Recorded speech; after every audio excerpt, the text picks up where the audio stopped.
అందరికీ నమస్కారం అమ్మ. ఈరోజు మనం తెలుసుకుంటున్న అంశం ఏంటంటే ముఖ్యంగా పింఛన్ తీసుకునే వాళ్ళందరికీ ఒక ముఖ్యమైన మార్పు అని చెప్తున్నాను.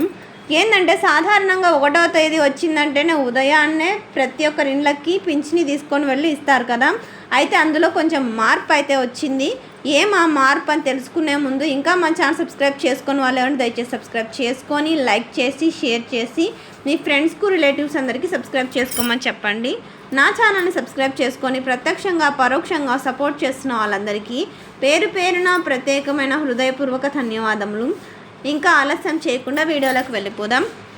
పింఛన్ పంపిణీలో వెసులుబాటు ఉదయం 7 గంటల నుంచి అందించేలా మార్పులు. ఇంతకు ముందు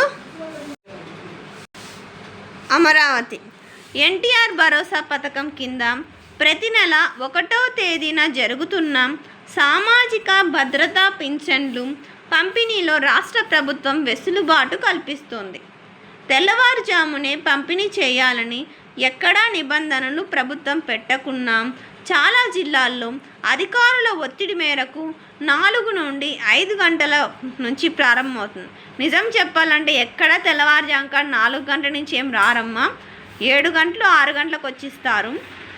కానీ దాన్ని ఇంకా మార్పులు చేసి దీంతో గ్రామ వార్డు సచివాలయ ఉద్యోగులతో పాటు లబ్ధిదారులకు కూడా ఇబ్బంది పడుతున్నారు. దీన్ని గుర్తించిన ప్రభుత్వం ఉదయం 7 గంటలకు పంపిణీ ప్రారంభించాలని జిల్లా అధికారులను ఆదేశించింది.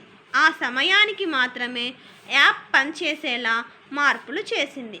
ఇదే కాకుండా లబ్ధిదారుల ఇళ్ల వద్ద నుంచి 300 మీటర్ల కంటే ఎక్కువ దూరంలో పంపిణీ చేస్తుంటే ఏ కారణంతో అలా చేయాల్సి వస్తుందో వెంటనే నమోదు చేసేలా మార్పులు చేశారు.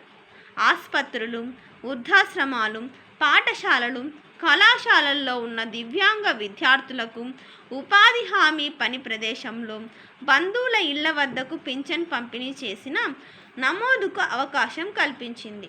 మరోవైపు ప్రభుత్వ సందేశాన్ని లబ్ధిదారులకు తెలిపేందుకు 20 సెకండ్ల ఆడియోను యాప్లో ప్లే చేయనున్నారు.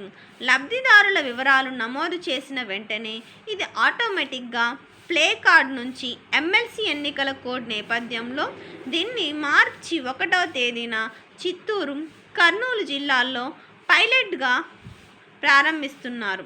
ఆ తర్వాత రాష్ట్ర వ్యాప్తంగా విస్తరిస్తారు.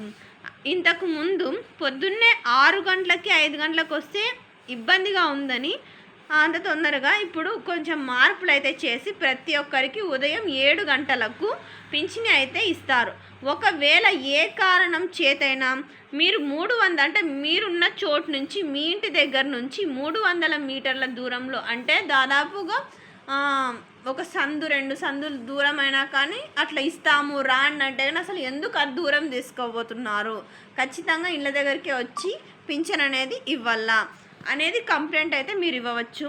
కాబట్టి రేపు పింఛన్ తీసుకునే వాళ్ళంతా గుర్తుంచుకోండి. రేపు ఉదయం 7 గంటలకి మీ ఇళ్ళ దగ్గరికి వచ్చి పింఛన్ అయితే ఇస్తారు, తీసుకోండి. అందరికీ ధన్యవాదాలమ్మా. ఇంకా మన ఛానల్ సబ్స్క్రైబ్ చేసుకొని వాళ్ళు ఎవరంటే దయచేసి సబ్స్క్రైబ్ చేసుకొని లైక్ చేసి షేర్ చేసి మీ ఫ్రెండ్స్కు రిలేటివ్స్ అందరికీ సబ్స్క్రైబ్ చేసుకోమని చెప్పండి.